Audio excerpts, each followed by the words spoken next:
Why is it that the most remarkable transformations often happen quietly? The sun rises without noise, yet it lights up the world. A seed buried in darkness silently grows roots, preparing to burst forth with life. Success, too, works best when it's silent, building strength and momentum before revealing itself to the world. In today's culture of oversharing, we're tempted to announce every step we take. It feels good to say, "I'm starting a business," or "This year I'm finally writing that book." But here's the catch. Talking about your plans can trick your mind into feeling like progress has already been made. As C.S. Lewis wisely said, never mistake motion for action. Every word spoken about a goal can siphon off the energy needed to achieve it. When we choose to move quietly, we protect our focus and shield our dreams from doubt, distractions, and even envy. Silence creates the space where growth can flourish, unpressured by outside expectations. Today, we'll explore why keeping your plans to yourself isn't about secrecy. It's about strategy against the schemes of the enemy. Because let's get real, not everyone wants to see you succeed. So stay with us until the end, and you'll discover how silence builds focus, while talking drains momentum and weakens your dreams. Let's begin. When we share our plans too soon, we risk exposing them to criticism they aren't ready to withstand. As C.S. Lewis wisely said, don't let the noise of others' opinions drown out your inner voice. Premature exposure is an invitation for noise, and that noise can derail even the most promising vision. Consider Joseph in Genesis 37 verses 5 to 11. God gave him dreams of greatness, but in his youthful enthusiasm, he shared them too openly. Instead of support, he faced envy, betrayal, and slavery. Joseph's story shows us that not everyone will celebrate the dreams God places in our hearts. Some may misunderstand, others may doubt, and still others may actively oppose them. Criticism is often the first hurdle. When we announce our plans prematurely, we open the door to doubts that may not have existed before. People may question your capabilities, your motives, or even the validity of your vision. Those doubts, even if spoken casually, can take root and weaken your resolve. Distraction is just as dangerous. Sharing too much invites a flood of opinions, advice, and unsolicited suggestions. These can feel helpful at first, but too many voices can pull you in conflicting directions. Instead of focusing on your God-given task, you find yourself trying to please everyone and end up losing sight of your original purpose. Nehemiah offers a powerful example of discretion. When God placed the vision of rebuilding Jerusalem's walls in his heart, he didn't rush to share it. Instead, he waited, prayed, and prepared until the time was right. Nehemiah 2:12. And then there's discouragement, the quiet thief. Not everyone will see your vision the way you do. Some may envy your ambition, dismiss your ideas, or even subtly undermine your confidence. Jesus himself cautioned against casting pearls before swine, Matthew 7:6, a reminder that not everyone is capable of valuing what is precious. Number 2, talking drains energy and momentum. Momentum is one of the most precious forces we have when pursuing a dream. It's the forward motion that turns small, consistent actions into extraordinary results. But here's the danger. The moment we start talking too much about our plans, we risk draining the very energy needed to make them a reality. As C.S. Lewis puts it, talk depletes us. Talking and doing fight for the same resources. Every word we spend explaining our intentions chips away at the fuel we need to act. It's like a balloon losing air. Not all at once, but steadily, until there's nothing left. This is the trap of the illusion of progress. You share a goal, I'm starting a new fitness routine. And the people around you cheer. That's amazing. The applause feels like an accomplishment, but it's not. The affirmation creates a false sense of success, reducing the urgency to take action. Talking replaces doing, and before you know it, momentum fades. Biblical wisdom reminds us of this. Proverbs 14:23 says, "All hard work brings a profit, but mere talk leads only to poverty." Success requires action, not commentary. Nehemiah demonstrated this beautifully. Before rebuilding Jerusalem's walls, he quietly assessed the task, refusing to announce his plans prematurely. Nehemiah 2 verses 11 to 16. By staying focused on the work, he protected his momentum and delivered remarkable results. Write in the comments, "God will protect me." Momentum also thrives in silence because it creates rhythm. Imagine an athlete training for a marathon. They don't stop to explain every stride. They keep running, day after day, building strength and stamina. Talking disrupts this rhythm. It shifts focus from the work to the perception of the work, scattering energy and breaking the flow of progress. Consider two friends. One spends 30 minutes every morning planting seeds in their garden, quietly tending to the soil. The other talks endlessly about the garden they'll create someday, the colors, the flowers, the size. Months later, one garden flourishes, the other remains a dream. This is the difference between preserving momentum and squandering it on words. How do we protect momentum? By guarding our focus. When you resist the urge to share every detail of your plans, you create space for consistent, deliberate action. Write your goals down instead of proclaiming them. Take small steps daily and let your results be your announcement. Success doesn't come from applause. It comes from the discipline of consistent effort. Jesus modeled this in Mark 1 verses 35 to 39. After time in prayer, he acted. He didn't explain his plans to everyone. He moved with purpose and let his work speak for itself. Talking and doing draw far from the same well. Protect your momentum by pouring your energy into the actions that matter. Number 3, let results speak louder than words. Far too often we want the recognition before the work is done. We drop hints about our plans, looking for validation or approval. But the problem with words is that they have a short lifespan. People may listen, but without action, those words are quickly forgotten. Results, however, linger. They have a substance that words cannot match. Jesus modeled this principle throughout his ministry. In John 10:25, he said, "The works I do in my Father's name testify about me." His miracles, teachings, and sacrificial love were his testimony, not long explanations or constant declarations of his intentions. His actions spoke, and the impact changed the world. When you let your results speak for themselves, you tap into an undeniable strength. A completed work, a business launched, a book written, a goal achieved, needs no explanation. It stands on its own merit, a testament to your focus and perseverance. The beauty of letting results lead the way is that it frees you from the pressure of constant justification. When you share your plans prematurely, you invite expectations. People start watching, questioning, and even judging your progress. But when you quietly work in the background, you're free to focus entirely on the task at hand. Consider the example of the farmer from the transcript.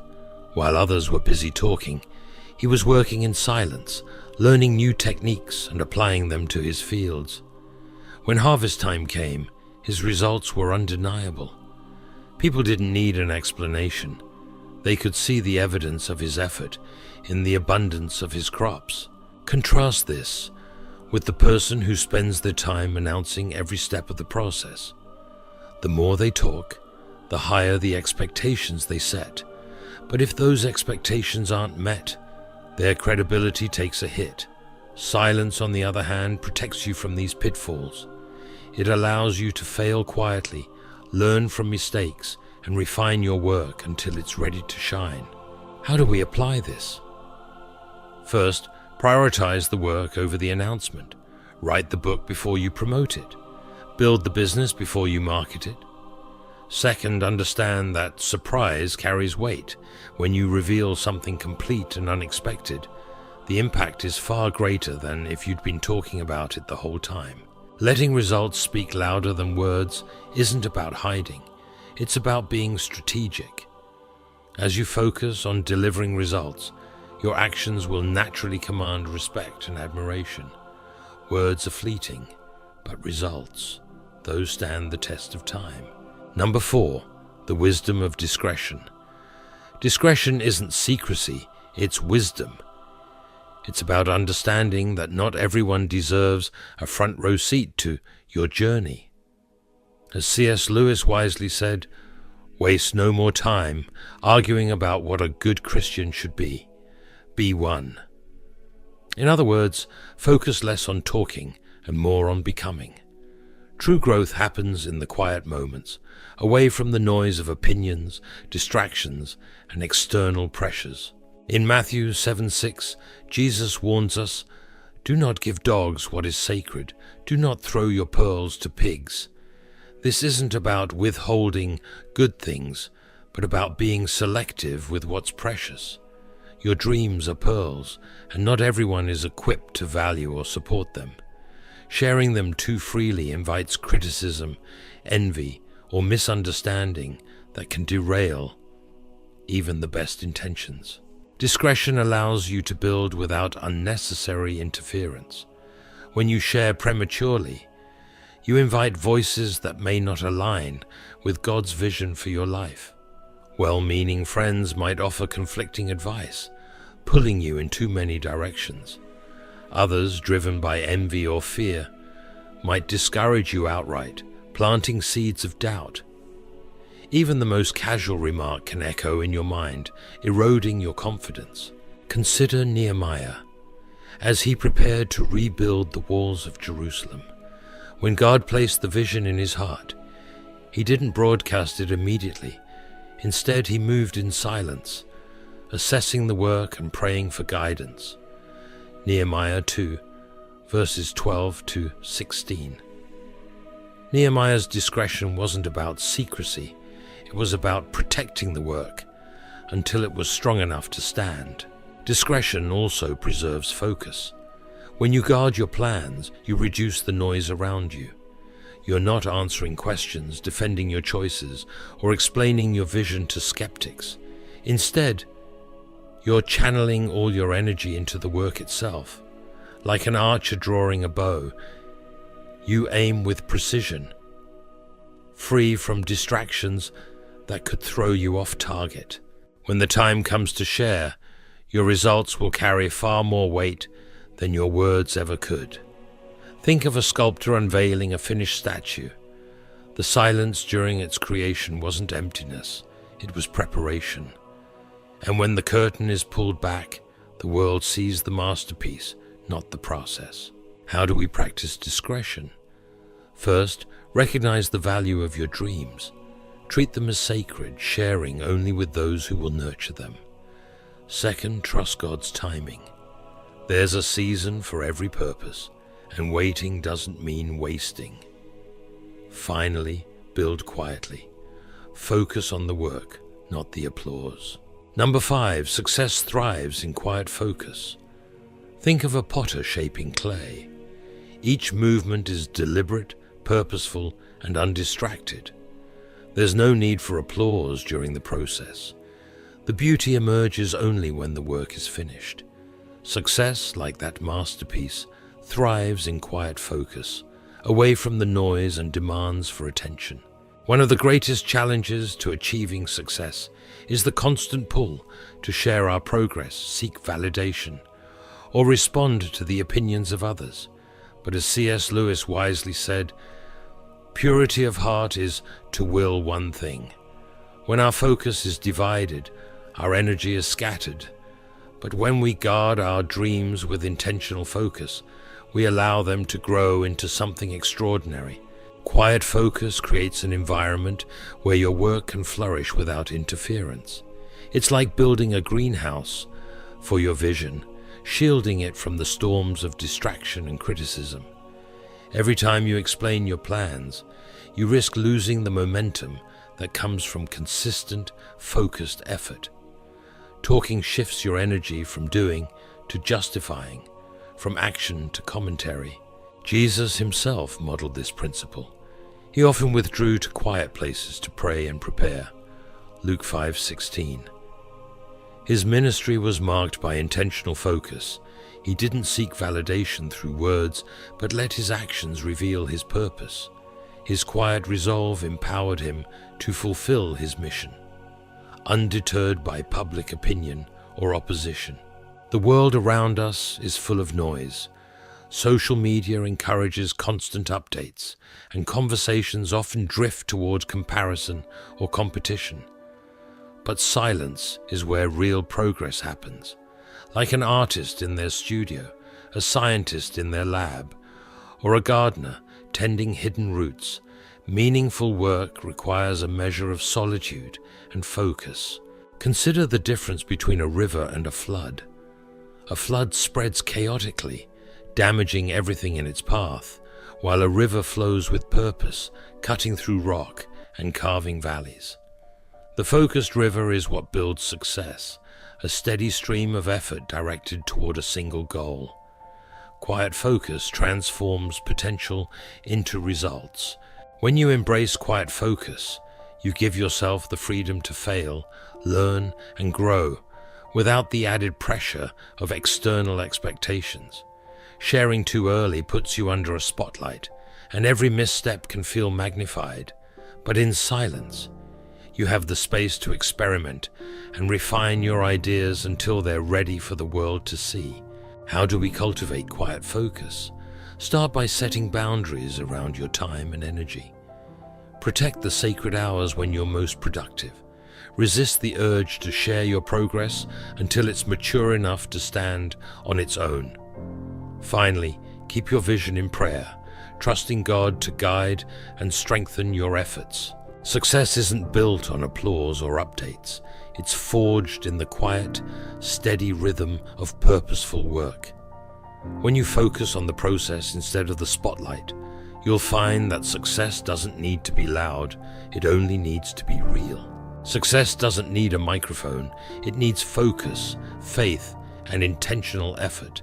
Like a seed growing in the darkness of soil, or an artist perfecting their craft in solitude, your dreams require quiet care and patience to flourish. By protecting your plans, maintaining momentum through action, letting your results speak louder than words, and practicing discretion, you allow your vision to grow into its fullest potential. C.S. Lewis said it beautifully. Humility is not thinking less of yourself, but thinking of yourself less. Quiet work isn't about hiding. It's about focusing less on validation and more on the purpose God has placed in your heart. When you move in silence, you give God room to work and your efforts space to grow without the weight of external noise. Proverbs 16:3 reminds us, "Commit to the Lord whatever you do, and He will establish your plans. Trust Him in the quiet, knowing that the work you're doing today will speak volumes tomorrow." Thank you for sticking with us until the end. If it blessed you, share it with someone who needs encouragement to embrace the quiet path to success. God bless you as you walk boldly in His purpose.